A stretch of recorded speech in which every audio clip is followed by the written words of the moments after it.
મહારાજ કહે કોનો સંગ, કોની સાથે દોસ્તી કરવી, કોની સાથે બેસવું, કોની સાથે ઉઠવું. જેની સાથે, જેની પાસે બેસવાથી, જેની સાથે વાત કરવાથી લાભ થાય. લાભ ક્યાં જોવાનો?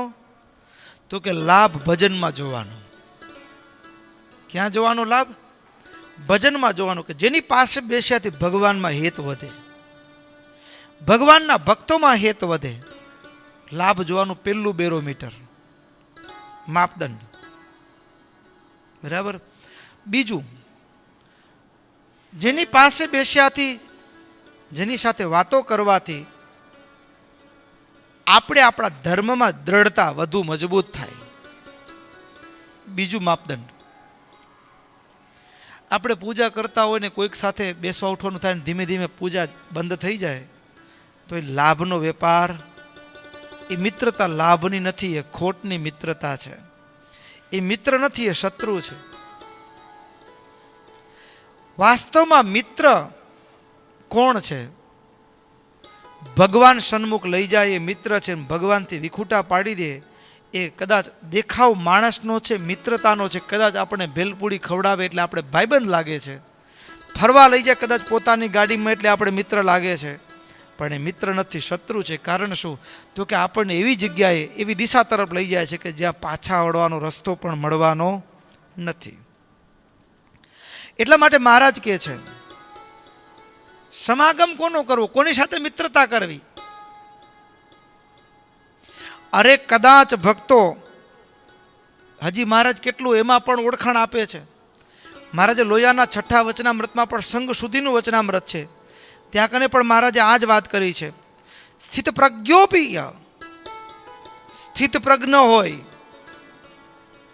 સ્થિત પ્રજ્ઞ એટલે શું ભક્તો? સમાધિ સુધીની અવસ્થાને જાણે પામ્યો હોય તો પણ એનો સમાગમ નહીં કરવાનો. શું કામ? કેવો વ્યક્તિ હોય? તો કે સ્થિત પ્રજ્ઞ હોય તો પણ જો એ ખાવામાં લોલુપ હોય, એની આંખ ભટકતી હોય જગતમાં, એનું મન ભટકતું હોય જગતમાં, ભલે ભજનમાં પણ આવે છે, પણ ભજનમાં પણ આવે છે અને બહાર પણ એનું મન જાય છે, તો ભક્તો એની સાથે રહેશું ને તો એ આપણને પણ બહાર ક્યાંક ને ક્યાંક ભોગો તરફ ખેંચી જશે. એટલે એની દોસ્તીમાં લાભ, એના સમાગમમાં, એના સંગમાં લાભ કરતાં નુકસાન થવાની સંભાવના વધુ છે. ઘણીક વખત આપણે દોસ્તી તોડી દેતા હોઈએ, ભાઈબંધાઈ તોડી દેતા હોય. શું કામ? તો કે એની સાથે બેસવા ઉઠવાથી લોકો યાર ગાળો આપે છે, લોકો આપણી કેવી કેવી વાતો કરે. તો જ્યાં લાભ થતો હોય, એટલે કે આવા ભગવાનના ભક્ત હોય, કદાચ લોક એને ગાળો બાંધતું હોય, એની નિંદા કરતું હોય તો પણ એ દોસ્તી છોડવાની નહીં. લોકોના શબ્દે ભગવાનના ભક્તનો સમાગમ છોડવો નહીં. શું કામ? તો કે એના શબ્દે આપણે આપણા જીવનનો ખોટનો વેપાર કરી બેસાય નહીં. મહારાજ કીધું અહીંયા, કદાચ બહારથી તિલક ચાંદોન બરાબર ટકાટક હોય, બહારથી ભજનમાં કેવું પડે, લાગે એમ કે આનાથી મોટો કોઈ દુનિયામાં ભગત જ નથી, પણ છુપી રીતે એ સ્ત્રી ધનમાં આસક્ત હોય, ભોગ પદાર્થમાં આસક્ત હોય, તો મહારાજ કે એનો પણ દૂરથી ત્યાગ કરવાનો. કારણ કે એના સંગમાં આપણે લાભ કરતા નુકસાનની સંભાવના વધુ છે. બીજું કરવાનું શું? જીવનમાં આગળ વધવા માટે સત્શાસ્ત્રોનું સતત મનન કરવાનું. બીજું, સત્શાસ્ત્રોના મનનની સાથે બાહ્ય ઇન્દ્રિયોનું દમન. આ જીભને એક વખત બહારનો સ્વાદ ચખાડી એટલે એને ગમવા માંડી જાય, કારણ કે એને અનાદિકાળથી ભોગનો સ્વાદ માણ્યો છે, એટલે તરત જ એમાં એ ઢળી જાય. એટલે બાહ્ય ઇન્દ્રિયોનું દમન એકદમ દ્રઢતાપૂર્વક નહીં એટલે નહીં જ નિયમોનું ચુસ્તપણે પાલન.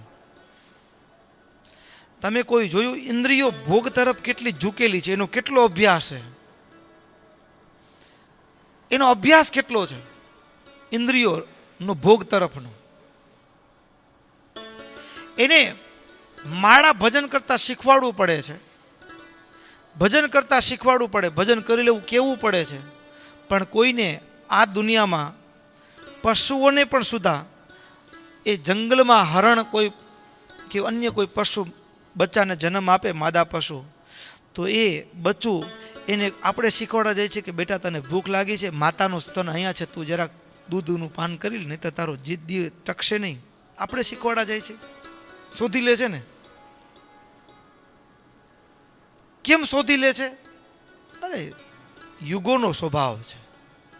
એટલે બાહ્ય ઇન્દ્રિયોનું દમન અને જ્ઞાનેન્દ્રિયોનું શમન. પછી મહારાજે હવે તો લગાડવાનું ક્યાં? તો કે ભગવાનની આરાધનામાં એને પ્રવૃત્ત કરવાનું. તો ભક્તો આ જીવન એ આપણને લેખે લાગે, નહીતર ધક્કો પડી જાય.